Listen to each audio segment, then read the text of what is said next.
They banned my kids from riding bikes on their sidewalks, so I made their streetlights go dark for 2 weeks. I was watching my twins practice riding when Roger, the HOA treasurer, stormed across the street with a clipboard.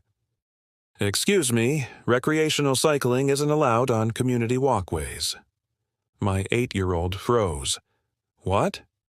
Roger held up a laminated sheet. HOA Regulation 15D states sidewalks are for pedestrians only. Bikes cause liability and damage. I stared in disbelief.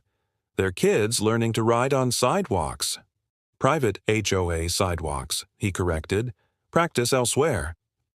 Elsewhere meant 2 miles to the nearest park. "We've had complaints," Roger added. "The board voted, no bikes." My kids' faces dropped. They'd just lost their freedom. That night, I remembered something Roger forgot. When the HOA upgraded to LED streetlights 3 years ago, they needed a central spot for the transformer.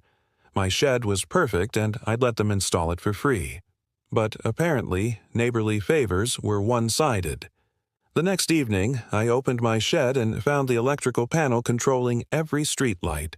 One breaker was labeled Community Lighting System. I flipped it off. Instantly, darkness swallowed every street.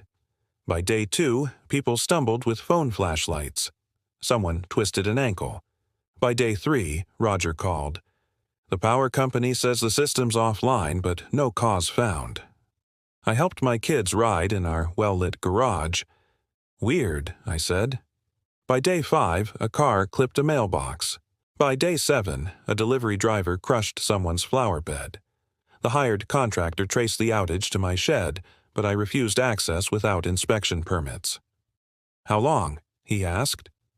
"Cities backed up for weeks," I replied. Later that day, Roger and the HOA board showed up, defeated. "We need to talk," he sighed. "I was teaching my twins wheelies. Maybe we were too strict. Kids need to play." The board president stepped up. "We're rescinding Regulation 15D. Bikes are now allowed. We'll even add kids at play signs." Roger forced a smile. "And we'll pay you $150 a month for hosting our equipment." That night, I flipped the breaker back on. The streets lit up, and relief spread through the neighborhood. The next morning, my kids were back on their bikes, free at last. So tell me, would you have let Roger win, or flipped that breaker and made them beg?